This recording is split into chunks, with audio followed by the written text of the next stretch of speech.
Bonjour tout le monde, mardi 5 novembre pour Bourse du jour.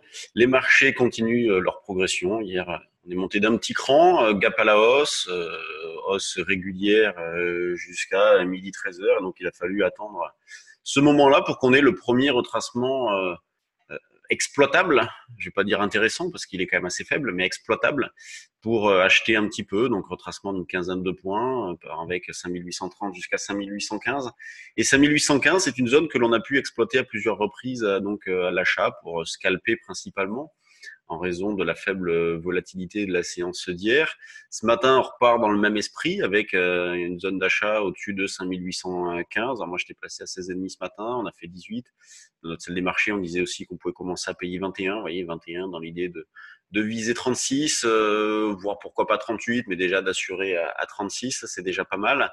Donc 5815 zone d'achat. Vous pouvez aussi acheter des turbocalls. Alors c'est pas évident sur les niveaux de prix actuels, mais en prenant par exemple du 5550, 5580, vous voyez, volontairement, je prends pas des prix d'exercice trop proches, des barrières trop proches. Je veux me laisser la possibilité d'absorber un premier retracement qui pourrait être significatif.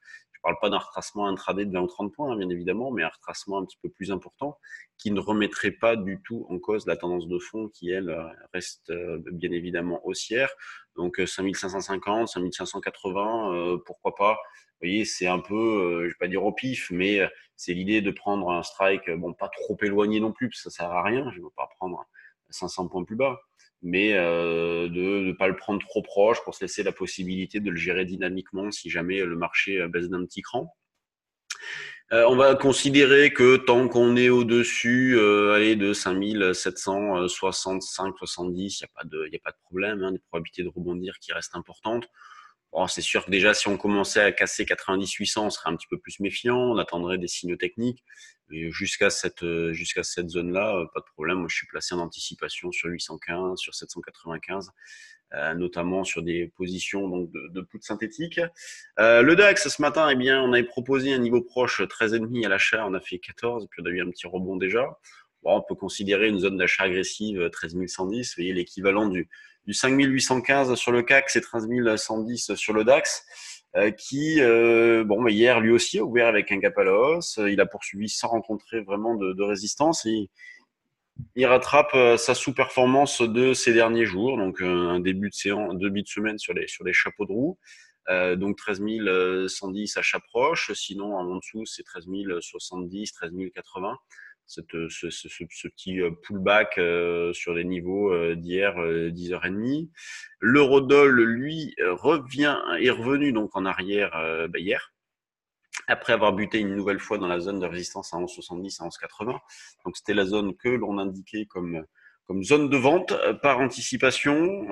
Partant de 11,10, 20, c'est vrai qu'on s'est un petit peu éloigné des 11,70, mais on va garder ce niveau-là. Alors les plus agressifs vendront déjà vers 11,53. Et sinon, ben, 11,70, 80 reste la cible prioritaire avec un niveau d'affirmation qui reste toujours assez proche, hein, puisque c'est le niveau des 1,1250. Sur les actions, on a quelques petites news, notamment le tribunal de commerce de Paris qui a annoncé la sortie du plan de sauvegarde de Partouche. Donc, ils en avaient fait la demande la semaine dernière. Ça a été validé. On a eu les chiffres de Téléperformance, ceux de Vicat aussi, de Villemorin.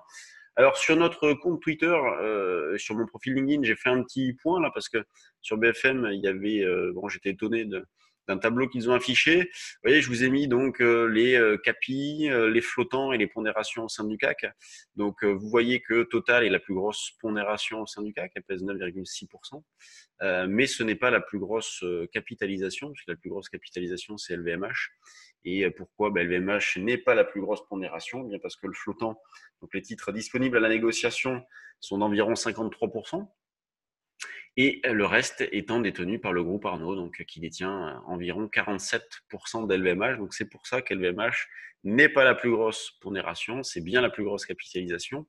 Et en troisième place des pondérations et des capitalisations, on trouve Sanofi qui pèse 7,1%. Donc elles sont au coude à coude, les deux. Bon, maintenant, LVMH s'est vraiment rapproché de Total, mais ces derniers temps, c'était, bon, si une montée, elle devenait la deuxième pondération, et ainsi de suite. Donc Donc voilà le trio de tête des capitalisations et des pondérations des actions du CAC. Sur les valeurs, donc continuons sur le CAC. La plus forte hausse, c'est Carrefour. Ensuite, on retrouve Total BNP. Donc on voit que les valeurs pétrolières sont plutôt bien orientées en ce moment. Hier, sur le trade du jour, j'avais proposé CGG. On fait déjà un bel écart dessus. On a les bancaires qui sont pas trop mal. On a Sanofi qui revient en arrière. Vous voyez, c'est la plus forte baisse. Donc on a une divergence forte entre Total et Sanofi. Donc Sanofi, qui, je vous l'avais indiqué déjà la semaine dernière, il me semble-t-il, a envoyé un signal négatif jeudi dernier avec cette forte baisse, donc un avalement de plusieurs séances. Le gap à la baisse du lendemain, c'est pas joli. On va considérer que tant qu'on est au-dessus de 80, ça va encore. Si on venait à passer en dessous, on aurait une dégradation assez claire sur Sanofi. Alors, bien évidemment, conditionné à l'ambiance générale et un marché qui, pour l'instant, reste bien orienté. Mais c'est à mettre dans la colonne des indications négatives pour la suite. LVMH donc ne fait pas grand-chose, a fait un nouveau plus haut hier en prenant 2 et quelques pourcents. Là, on revient un tout petit peu en arrière, mais bon, on va dire qu'elle est proche de l'équilibre. Le CAC, lui, est à l'équilibre parfait. 5823. On a failli avoir un gap ce matin d'ailleurs. Et puis on a eu la petite baisse là, tout pile à 9 heures, ce qui fait qu'on n'en a pas eu parce que le futur, vous voyez, a ouvert au-dessus, il a ouvert sur 5835, 5840. Hier, le plus haut sur l'indice CAC, c'était 33, et puis on a eu la petite baisse à 9 heures. Ce qui fait qu'il n'y a pas eu de gap ce matin. Dans les screeners volume, donc on voit qu'il y a déjà un volume intéressant sur Total, vous voyez, puisqu'elle est déjà dans ce screener-là. On a du volume sur Nicox, qui est pas trop mal, sur Genfit, avec pourquoi pas une impulsion haussière au-dessus de cette zone-là. Carrefour, MediaOne qui remonte un petit peu, GSI, AB Science, Plastic Omnium, CGG donc qui continue avec un signal qui s'est déclenché autour des 2,20. L'idée c'est d'aller chercher le double top sur les 2,37, 2,40, un petit peu en dessous.